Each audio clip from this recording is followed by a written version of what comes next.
Run It Studios is the home of the Run Radio podcast and runradio.net, a podcast and station about the relentless, resilient, and innovative types, inspiring strides in life, business, and beyond.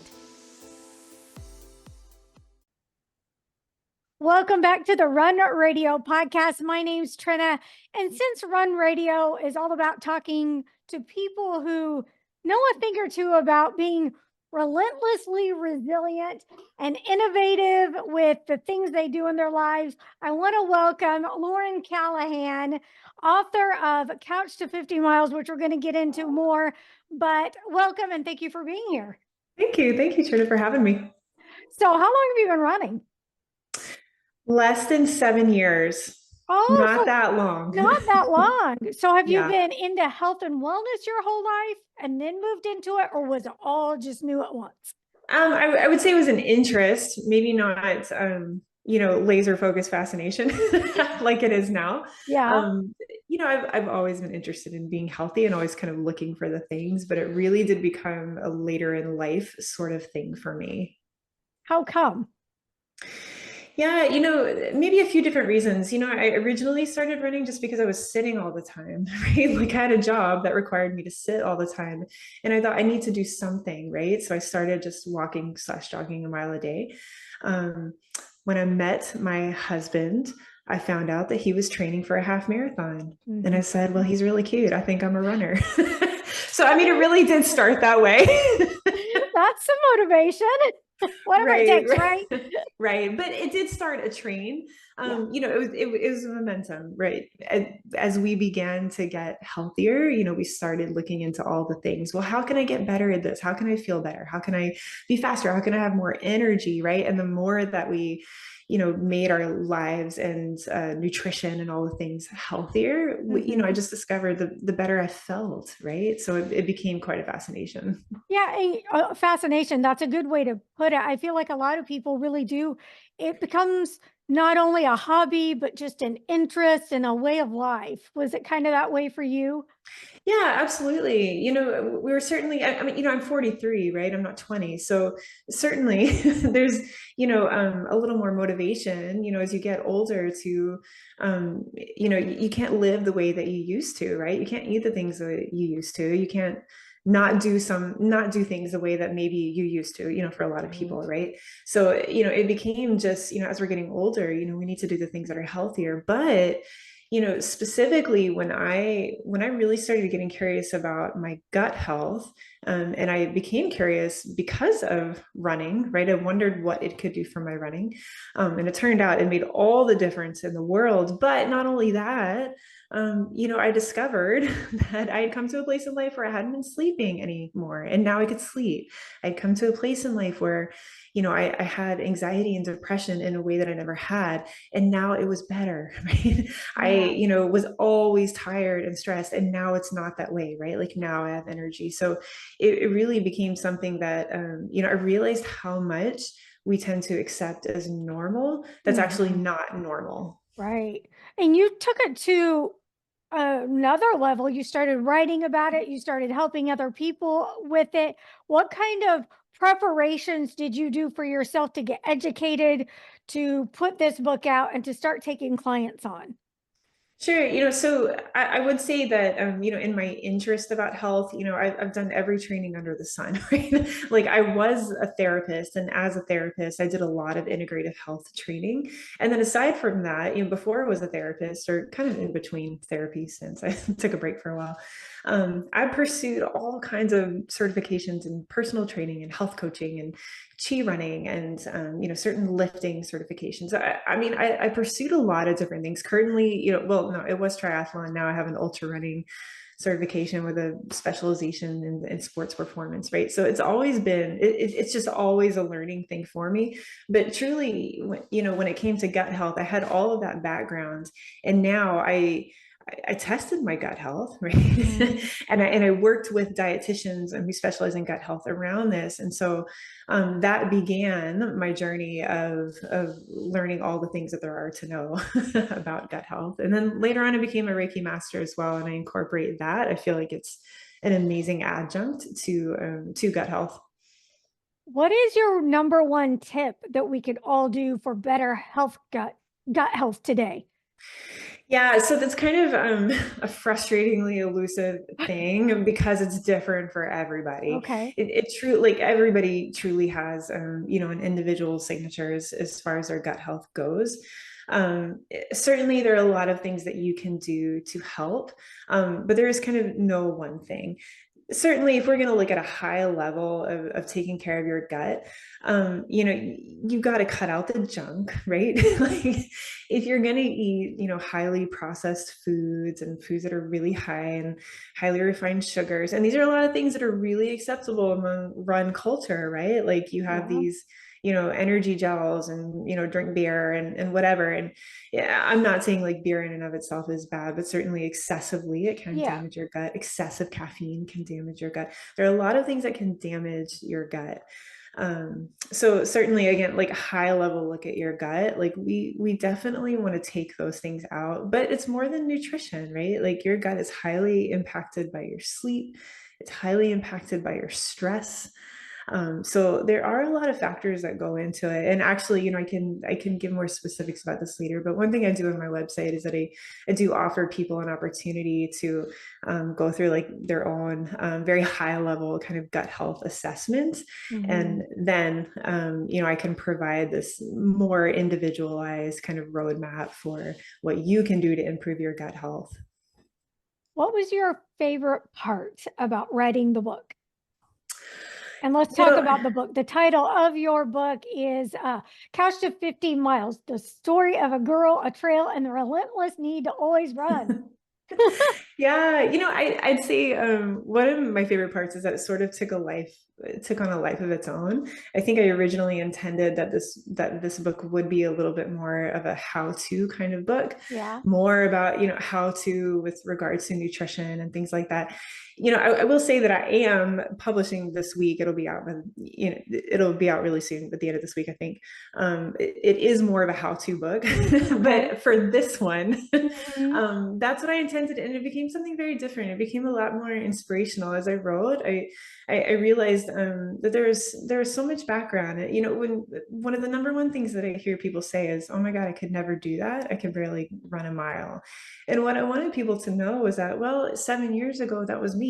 I could also barely run a mile. Yeah. And the other thing that I would hear from people all the time was, something to the effect of, "That's really great. You're living your best life." And what I wanted people to know is, actually there's a lot that I was working toward, right? Like a lot of people couldn't understand the I don't know, that dogmatic sort of persistence in running long distances. And for me, like I was working through a lot of trauma. Like there was a lot in my background that I was healing from, Yeah. and running was a huge part of that. So I think I kind of wanted people to know, well, maybe if it's not your fascination, you're just not as neurotic as I am, right? It's a bigger story here. And so I wanted people to see the healing journey that I was on as I was running. You said that a lot of people say, I couldn't even do 1 mile. And how do you encourage them just to get started? Because sometimes when we have those barriers or those self-imposed obstacles, it can be difficult to figure out how to get around, over, and under them.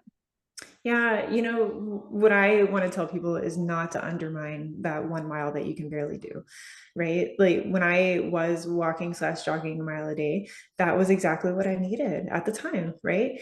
And you don't grow to 2 miles until you do 1 mile, and you don't go to 3 miles until you do two, right?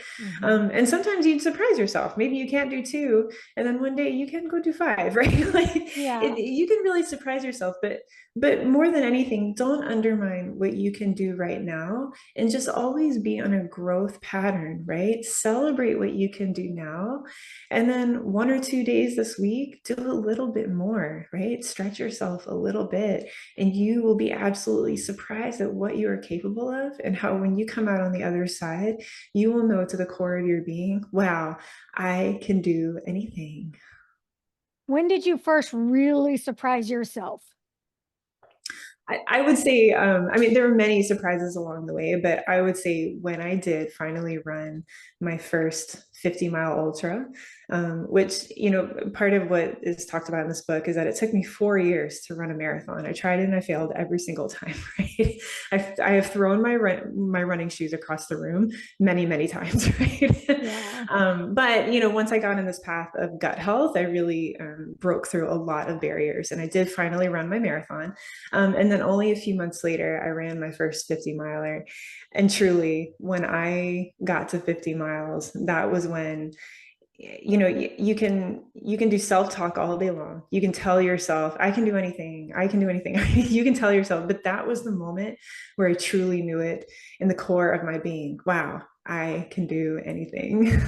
That's great. I'm glad for that. So it does go to say, you can be in good health, but when you get your diet and everything else feeling right and getting better, you can go that much further. So, Yes. how sometimes we don't realize we're putting up with gut problems and everything. What are some of those markers we need to be watching for to know that that's not just okay that everybody does, that these are things that could be fixed? Yeah, so I'll answer that question, but I want to put it in this context. Sure. Scientists are calling the gut your second brain. Yes. And there's a really good reason for that. Mm-hmm. And it is because just as everything is connected to your brain, like nothing is really going to happen in your body for the most part without your brain, your gut is the same way. It is attached and connected to everything. So for me, what I have learned, especially on the other side, right, like looking back at all of the things that improved when I healed my gut, and as I see in my clients, right, they come to me for one thing and then they improve their gut health, they heal their gut, and they look back and they can list a million things that have gotten better. So for me, it really is the thing that you should be considering no matter what you are experiencing. Like if you are experiencing chronic illness, right? Your gut is related to your immunity. If you are tired all the time, your gut is related to your energy. If you have bloating, this crazy belly fat you don't know what to do with, right? Any sort of like gastrointestinal issues, women in particular just take this as normal. I find all the time that is related to your gut health. If you cry for no reason, if you have anxiety, panic attacks, depression, this is absolutely related to your gut health. Mm-hmm. If you find you're hitting a wall in the afternoon, you're getting brain fog, it's related to your gut health. Like everything. If you're having inflammation, if you are a runner and you are continually hitting a wall with injury, this is related to your gut health, right? So for me, it's kind of like whatever you're experiencing, you need to check your gut and see what's going on there. Okay. Let's get back to the running and the distances. So you've pretty much covered every distance out there. What's your favorite to do on a more regular basis? Oh, that's a really great question. I live really near a lot of trails, like a lot of forest trails. And so there's actually one trail in particular that I really love to go out to. You can go in and out, it's 5 miles one way. So going out and doing a 10-mile run on a forest trail, this one in particular near my house, I absolutely love it. I love it. I Yeah. want to do it as much as possible. Do you like trails more than road running? I do. And I would say that is the reason that I run. If I Oh, had okay. gotten into running just being on a road, I don't think it would have lasted. Really? I love being out in the forest. It's so, Ah, filling to the soul, right? it is beautiful. Now, I'm so clumsy. I've got to run on the road. I can walk in the trails, but it's a different run. It's really, to me, two It different is. workouts completely. Yeah, you're very right. You're very right. And sometimes I'll purposefully choose to go on a road run, Yeah. because it is different. It's variety. You work things differently, and I recognize the need for that. So is running your main cardio? Is that what you do primarily, or do you switch it up throughout the week often? I'd say yes and no. It's my absolute favorite. It's what I love to do, but I also do triathlon. So I actually did Okay. 100K race last weekend, Yeah. and as of today, I've officially switched over into Ironman training. So Okay. now it's swim, Eh, bike, and run. But ooh, I want to add in strength training. Strength training. Oh my God, yes. strength training. Yes, like please do it if you're not. Please. I know I always say that no matter what. Yes. I always say be sure, especially women, get that Yes, strength training in. It's that's important. right. That's right. Um, Absolutely. So That helps your gut aside, health too, as an aside. what's that? It helps your gut health, as an aside. The strength Oh, training does. really? Yes, it does. How so?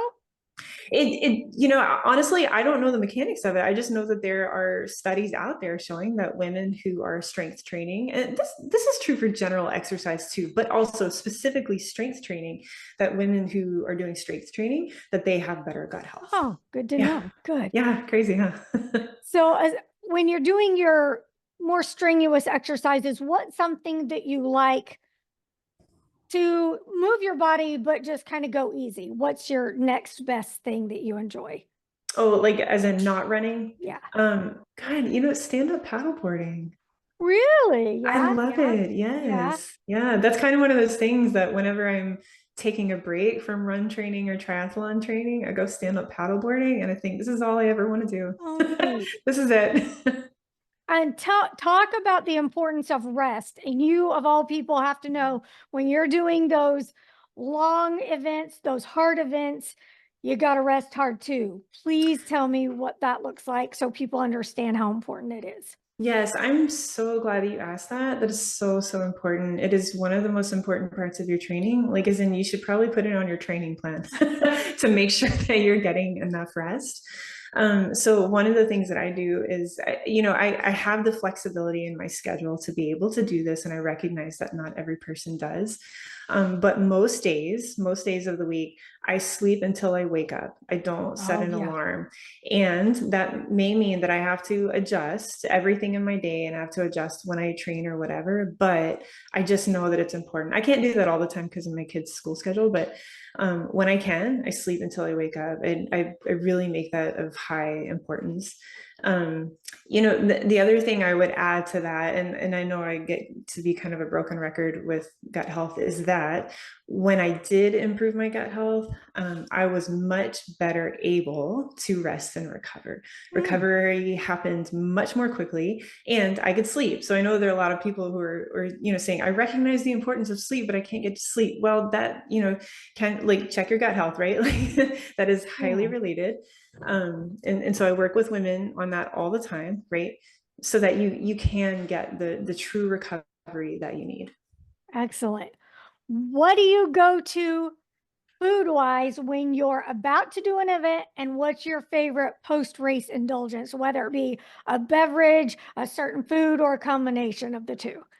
Okay, so this is kind of laughable, and you'll probably never hear this from anybody else. If it is winter, okay, if it is cold outside, my favorite go-to during a race is eggnog. Oh my gosh. Okay. And Yeah, yeah. I mean, if you think about it, I mean, it's got a good little mix of yeah. carbs, protein, fat, all things. If it's not cold though, my next favorite go-to is tomato soup. I love it. Okay. So I don't know. For me, like, palate fatigue is really huge, and eating it just can be really hard. So anything that's Yeah. liquid does a lot better. And afterward, that's a hard one. I'm really terrible. Like, by the end of a really long event, I'm usually having a shutdown as far as what I can eat. So I really did, like, I have nothing that I can say, oh, I really want this after a long event. It's just Yeah. kind of like, what can I get down? A lot of times it's my Yeah. husband just brings some food to me and shoves it in my face and is like, you need to eat this. Yeah. And I say, I know you're right. So I'll eat it. Do you find that your appetite, kind of like you're saying, like mine will often kick in like a day and a half later? Like, Yes. then I'm Yes. like, hey, I'm hungry, you know? Yes, Yeah. absolutely. Yeah. It's a real issue with me. I mean, I'd say every other day my gut health is doing really well. But when it comes to the really long events on race day, I have a real problem towards the end with eating, getting Yeah. getting things in. The appetite is just not Yes. there. Yeah. Yeah. Yeah. Yeah. What else do you want people to know just about being generally fit? I know a lot of people will listen to this and think, well, forget it. I don't want to be an ultra marathoner and I'm not an outdoorsy person, but there's so much importance to just living your best life with good gut health and just being able to bend over and tie your shoes. So talk Yes. about Yes. that aspect of it for people that need to hear that. That's such a great question. Like what comes up for me immediately is one of the principles that I bring to all of my clients, and I tell them, this is the thing that will make the difference between you being healthy and not. And what I call it is the goddess first principle. Now I call it that because my business is Goddess Health, right? Right. But the point of it is that you have to put yourself first. And I know that at first glance that can sound very selfish, but what I know, what my clients know, what we just know from experience is that when you absolutely put yourself and your health first, you are much better able to be present for everybody else and everything else that you want to be present for, right? The family you love, the career you need to just be a star at, or whatever it is, right? You are much better able to do that when you put yourself first and when you put your health first. And so, that does mean something different for everybody, but it could be as simple as, no, I'm not going to, you know, uh, your emergency is not my emergency today. I need to, make my smoothies that I'm going to have for lunch this week, right? So that I'm not going to eat fast food or not eat at all, right? Or something like that. Like, I am going to make this time for me to do this, right? And then, you feel better, you're healthier, you're ready, for the week. I mean, again, this is not like everybody needs to take time on a Sunday to make smoothies for the, this is some Right. people, right? Like their Right. plan. Right. But this is, for example, one person's way of putting themselves first, making time for themselves first, right? Or it may be that you say, I've got all these things that I need to do, but I am going to start off spending a half hour in the morning, just for, breathing or quiet meditation, or just making sure I have a slow sit down kind of breakfast. And then I'm going to get to the other things I need to do. But you're going to put yourself first, whatever that means for you, so that you protect your health and you are better able to be present for the world around you as well. I really like that. Thank you so much. What else do people need to know that I didn't think about asking? There's so much that you can offer to tell us. You're going to have to come back, I think. Oh, I'd love to. I'd love to. Yeah, That I would would be love great. for you to. Tell That would be people where really they great. can go to connect with you.